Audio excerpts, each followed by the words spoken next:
एकता दिवस सरदार वल्लभ भाई पटेल जी की पावन जयंती को आदरणीय प्रधानमंत्री जी के आह्वान पर हम लोगों ने राष्ट्रीय गौरव दिवस के रूप में मनाया, राष्ट्रीय एकता दिवस के रूप में मनाया।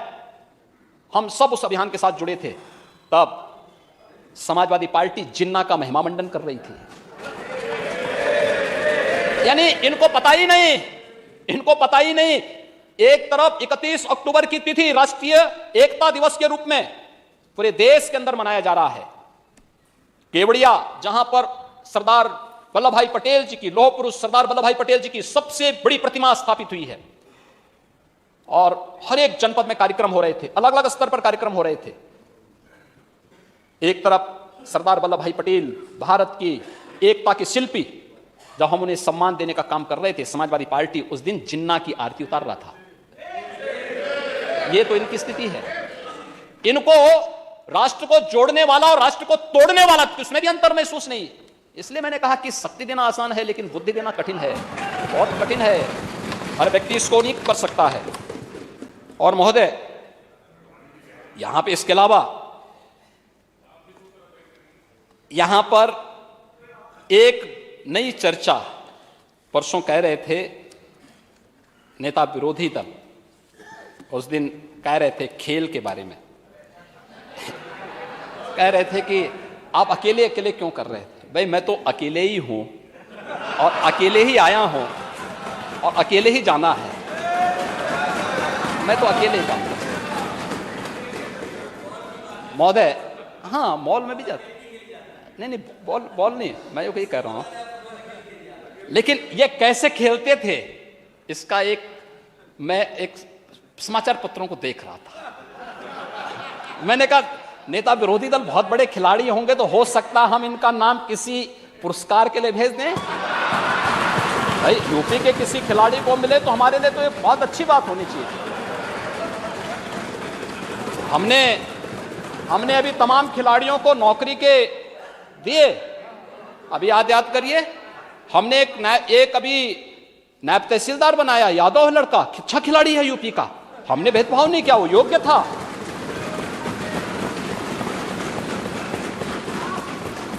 हमने ललित उपाध्याय को दिया, ओलंपिक में मेडल जीते थे। हमने डिप्टी एसपी बनाया है। सैकड़ों नौजवानों को जो खेल में, हमने उनके लिए नौकरी के द्वार खोले हैं।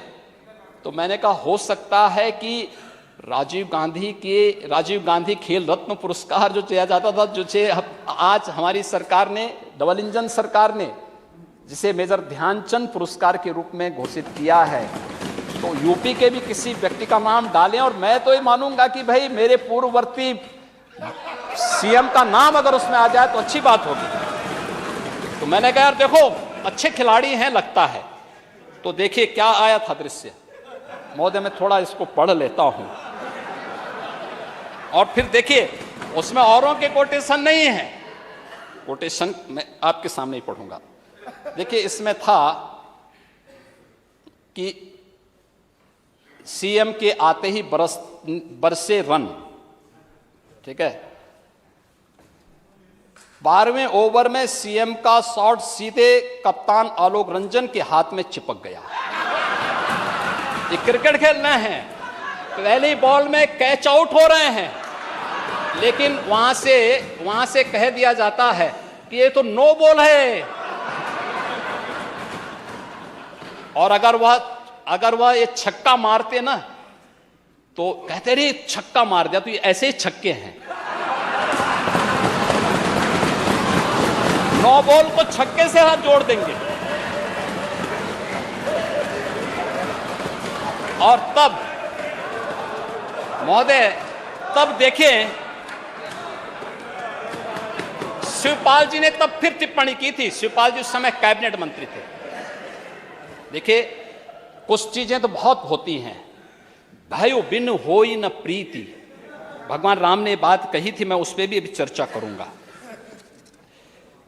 मैं आपको पूरी चौपाई सुना देता हूं। उन्होंने कहा था, विनय न मानत जलधि जड़, गए 3 दिन, बोले राम सकोप तब,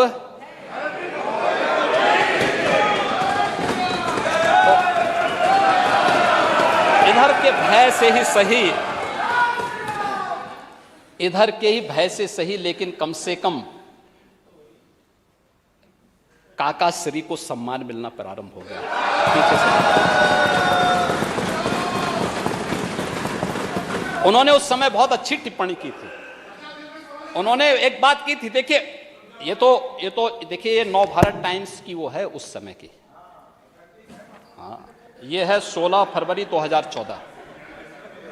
और उस समय उन्होंने कहा था, हमेशा अच्छी नीयत से खेलना चाहिए।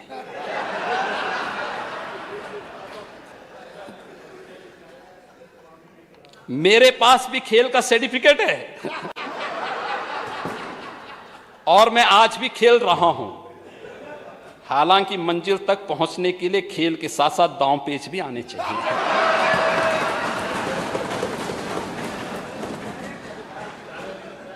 और इनके एक और चाचा जान थे, उनका बयान भी आया, सीएम साहब अच्छी बात है, आपको खेलने का वक्त मिल जाता है। आप समझ सकते हैं, खुदा न खास्ता आप हार जाते तो मैं यही कहता कि अधिकारियों का ध्यान खेल पर ज्यादा है, काम पर कम।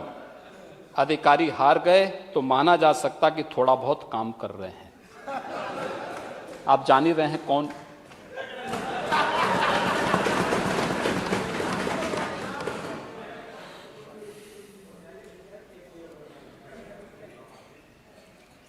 महोदय, ये इनका खेल होता था, और ये खेल तो और भी जगह इनके होते थे। बहुत खेल होते थे प्रदेश में, खेल ही खेल तो होते थे। चल रहे हैं, उस पर भी आऊंगा भी। तमाम एक खेल एक और चल रहा था, आतंकियों पर लगे मुकदमों को वापस लेने का खेल भी चल रहा था। ये सभी खेल उत्तर प्रदेश के अंदर चलते थे। महोदय, ये खेल कहां तक लेके जाएंगे लोग? और तो मुझे कर रहे थे, इसलिए मुझे ऐसा कुछ नहीं खेलना है। देखो, मैं एक सामान्य व्यक्ति और हर एक के साथ बहुत सद्भावना के साथ पेश आता हूं, सम्मानजनक व्यवहार करता हूं, सबका साथ और सबके विकास की बात करता हूं। लेकिन मैंने कह दिया ना कि कम से कम इधर के बहाने आपने काका श्री को ही सम्मान देना शुरू कर दिया। और शिवपाल जी, सचमुच में जब आपको देखता हूं तो मुझे महाभारत का दृश्य याद आने लग जाता है। आप जैसा अनुभवी व्यक्ति सचमुच हर बार चले जाते हैं, बार बार अपमानित होते हैं। आपके अनुभव, आपके संघर्षों का लाभ समाजवादी पार्टी को नहीं लेना चाहिए। और अरे, आप चिंता मत करिए, देखिए हम उनका सम्मान करते हैं, वो हमारे वरिष्ठ सदस्य हैं और उनको जो है ये सम्मान मिलना भी चाहिए। नहीं, क्यों नहीं मिलता है? मैं आज जैसे आपसे मिलता हूं वैसे मैं उनसे भी मिलता हूं, और क्यों नहीं मिलेंगे? हाँ हाँ, क्यों नहीं, बार बार मिलते हैं, बार बार मिलते हैं। नहीं, उनकी सिक्योरिटी भी उनको दी जानी चाहिए। और सिक्योरिटी मुझे लगता है जितने जरूर आप कह रहे हैं, जरूर करेंगे। आपने सिफारिश कर दी है, जरूर उनको मिलनी चाहिए, जरूर मिलनी चाहिए। और चाचा को भी अपने स्वाभिमान को बनाए रखना चाहिए।